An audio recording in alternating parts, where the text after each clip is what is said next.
I'm going to tell you three crucial things to learn about your partner that will significantly improve the communication in your relationship.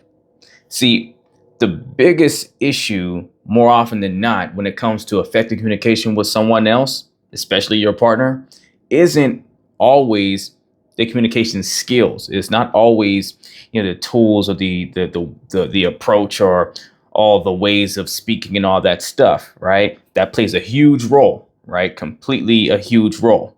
But more often than not, it's someone's inability to meet your partner where they are to get to where you're trying to go together. Way too often, we're trying to speak exactly the way we speak or we understand things or the way we like to say things and so forth. But we're not making the necessary adjustments, the small tweaks of delivery or style or whatever that fits most appropriate to the person we're talking to. Now, I'm not saying this to say you should be having to do a whole makeover on your way of communicating just to communicate with this person across from you. If it's that difficult, if you have to do that much of an adjustment and it's that out of your comfort zone or space of familiarity, then maybe you're just learning that you and your partner are not meant to be together because you can't communicate, right? You guys just are on whole different planets whenever it comes to communication, if it has to be that, if you have to change who you are just to communicate with them.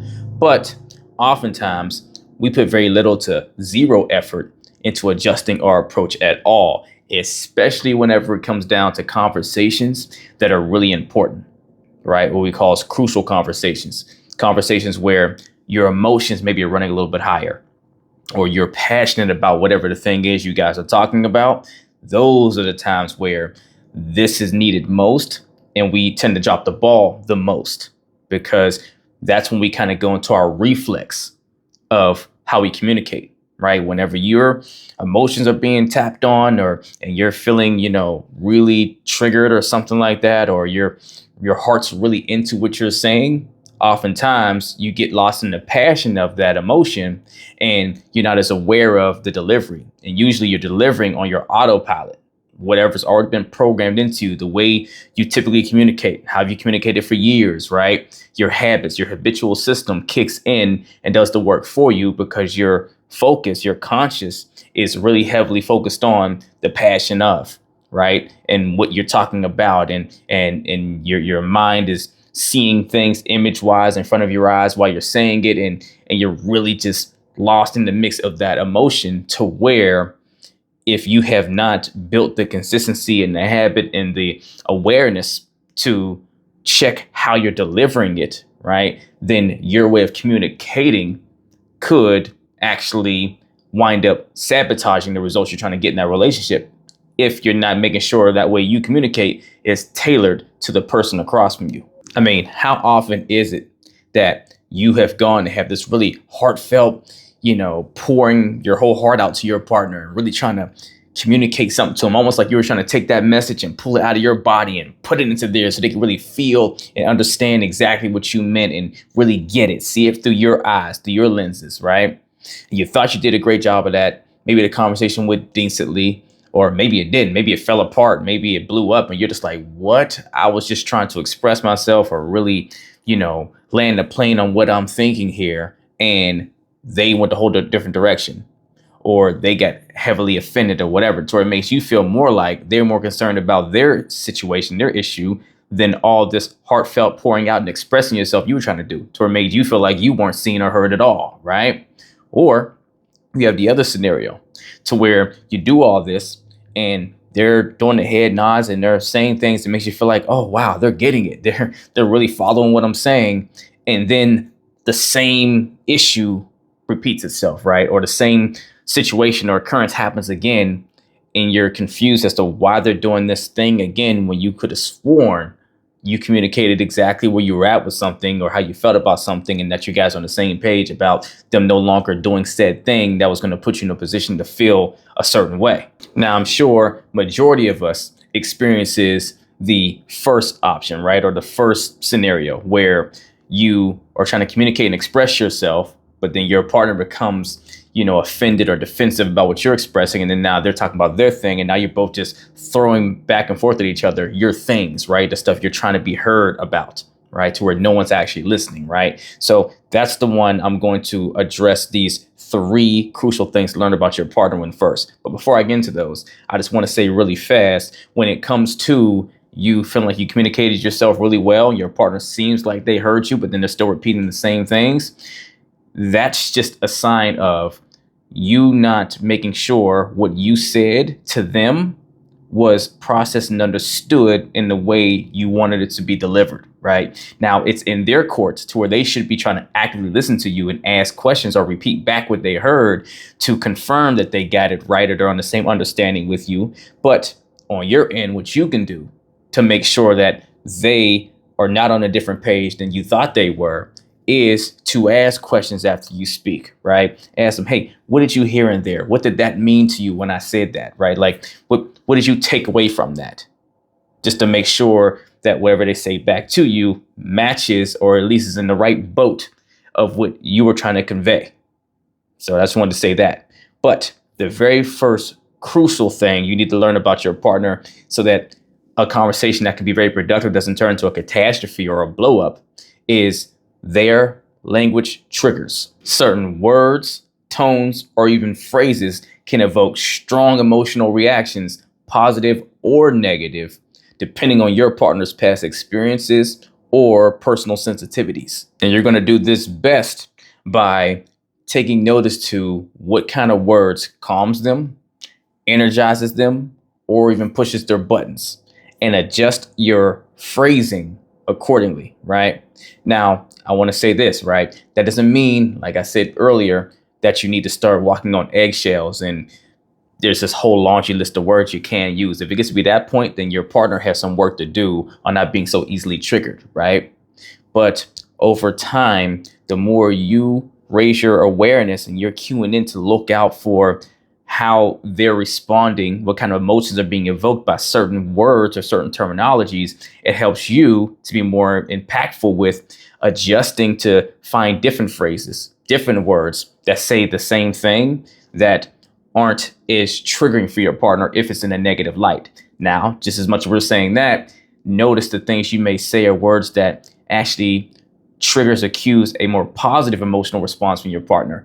Double down on more words like that, right? Keep using those same type of vocabulary and find more words that parallels with it, right? That actually maybe means more of the same, right? Things that still falls in a bucket that is going to make your partner want to listen, embrace and embrace you more and be more willing to be patient and work through a dialogue or a conversation with you versus blowing up and getting upset. The second thing you want to learn and look out for is the nonverbal cues and body language, right? So much of communication happens non-verbally, right? It's the unspoken things. There's more of that going on than it is the actual verbalizing of things. This is why someone can say something to you that may be really profound, but if it's really flat and they don't, put any heart behind it, it doesn't hit you the same way, right? So it's important to pay attention to things like their body language, right? Like their posture or eye contact, or even their facial expressions, or even gestures that may suggest that they're either uncomfortable with something or, feeling a little stressed about it, or that they are engaged, that they're here with you, they're dialed in. And so what's going to help you so much communication wise and make you much more effective is when you're monitoring and looking out for the subtle cue signs of like maybe a scrunched eyebrow or, maybe a clenched jaw, right? Something that shows that they feel like tense or they're feeling pressured, or maybe they're crossing their shoulders, their arms or whatever, to where they're like being closed off from you, right? Things to where it feels like they're trying to get away or this is not a comfortable experience for them is the kind of stuff you want to look out for. And when you see and notice these things, it doesn't mean now you turn away from the subject matter, what you're trying to bring to them, because maybe it's something important that you need to get across to them, right? They need to hear this from you. They need to know this because it matters to you and it's important, right? But what it means is you now ask questions about the subtle cues you're seeing, right? Whenever you say something and you notice their facial expression shift or their body language shift, then ask, hey, are you okay? That wasn't offensive to you, was it? Or how did you feel hearing that? Or what did you just hear me say? What did that mean to you? Or maybe you can get ahead of it and you know that by the way they're reacting, they felt a way about what you said, and then speak into that, right? Say something like, hey, and I hope when I just said that you didn't feel I meant anything bad, by the way. If you can, in your mind, determine, okay, I can see if I'm thinking all the angles someone can hear this, they may have heard it negatively in this way. Maybe they thought I was saying this when I was really trying to say this, right? So in those kind of situations, you want to reiterate and double down with more clarity as to what you actually were intending to accomplish and what you were saying versus how they may have taken it, right? Or you can even say things like, and I hope this is not offensive to you, or I hope that wasn't offensive to you. My goal was to just let you know this is how I feel about XYZ when you do XYZ, right? Not to come at you and make you feel like you're horrible because it happened or because it happens, right? Like give that type of vulnerability, right? That's sort of substance, that depth into explaining what you are trying to convey versus how they may have taken it. Because see, here's the thing. Even if you have zero negative energy in something you're trying to say, sometimes it's just hard for us as humans oftentimes to accept criticism because none of us innately wants to be, a bad person or looked at like a bad guy or whatever the case is, or be the problem in our relationship. So whenever we're being told something that is of our position to take accountability for that maybe is causing negativity or a poor experience for the other person, it's hard to fully embrace that sometimes, right? Even though we may want to make sure we are being accountable and not being a part of the problem for our partners, it can still be a challenge to do that. So even the most honest and positive things that are said can be, transmitted into a negative analogy, right? Or a negative interpretation on the other side, if it's something that makes that person have to question whether they dropped the ball or not, which makes them maybe sometimes question whether they're being a good person or not, right? Now, that gets on the deeper levels, right?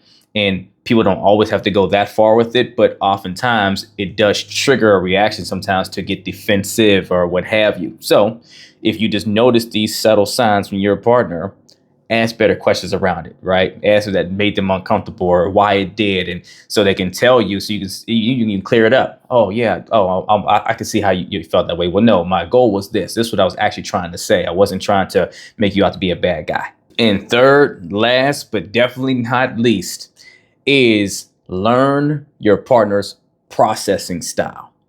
Meaning some people are, hey, I want to get into it. Let's get this out the way now. Let's talk through this situation right now, right? I want to get through this and get on with life. And then some other folks are think first people, where they need time to process. They need to sit with it for a minute and come back to the conversation. Now, if you're not paying attention to which one your partner is, and let's say you're a let's deal with it now person, then you're going to be pretty frustrated and feel like your partner is always trying to bail or run away from conversations when you need to talk to them about something that's really important. Now, let me say this to be fair. Your partner may be a think first person, but they also may also be poor at actually talking through conflict. So even though they take a minute to think, they never come back to you about finishing that conversation. That's an issue, right? But more often than not, people don't even get to that point because they just assume their partner doesn't want to have the dialogue altogether. And it actually adds more fuel in the fire and makes the situation worse because now you get more frustrated and you pressure your partner more because you want this immediate response now. You start maybe thinking suspicious of them because you're like, why can't you answer now? Well, really, it's just their way of processing things, right? So notice the cues or notice the signs. If your partner is that type of a person, ask questions around it if that's the case. And listen to what they're saying. If they're telling you, I just need a minute or I just like to think through things, okay, offer them that if you can. If your goal is to find resolve and find peace and harmony again, you have to work with your partner where they are. If there's someone that can't just do it on the spot, give them their time, but set a time limit, right? Okay, God, I understand you need time sometimes, but to be respectful of me as well, how about we give it, a couple of hours or, we'll follow up about this conversation tomorrow, give you the day. Right. And at this time tomorrow, we'll come back to the table after work or whatever the case is, and we'll talk through it. That way, there's an expectation that is set that gives you some comfort and peace of mind to know that this is going to be handled and addressed. And it gives them some breathing room to actually work through the process, and they get to build the muscle of coming back to engage in a conversation and faster than they usually would. It helps them get better at doing that.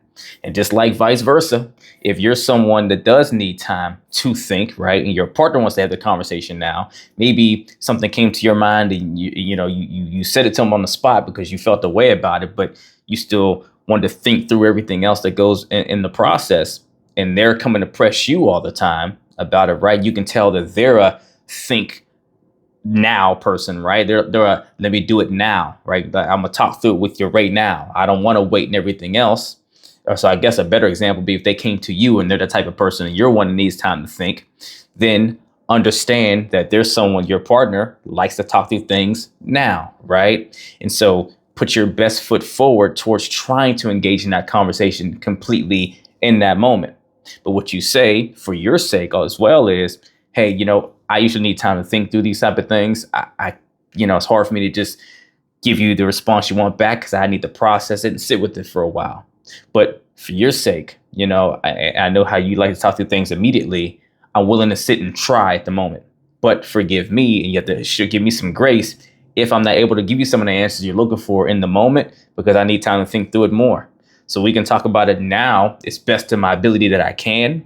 But if I'm unable to answer some of the things you're still asking, I would ask you to be patient with me and give me some time to actually process and think through it. And we can come back to have the rest of the conversation later. That way, you're working with both dynamics, right?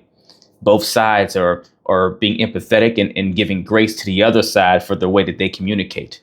You do these type of things and you learn these crucial things about your partner, and I guarantee it's going to change your ability to communicate more effectively tenfold as long as you both truly want to communicate more effectively. If one or both of you is, ducking and dodging and giving poor excuses just to not deal with the issues, then yeah, nothing I say is going to help you with that. But if you both do genuinely love each other and you just keep on bumping heads in those different ways, then learn these things about your partner and watch the ball game change. And if you need help, or you and your partner both need help learning the crucial things you need to learn about your partner to communicate more effectively so you guys can actually have more of that harmony and peace and less fighting, then email or DM me the word coaching and we'll get to work as long as you're truly ready to put the work in. If you're not ready for one-on-one coaching on the time or the space, then email or DM me the word revival to join my Relationship Revival Hub community, where you can learn the same things I teach my clients one-on-one at your own pace on your own time. Either way, do something to get in the race. Let's get it.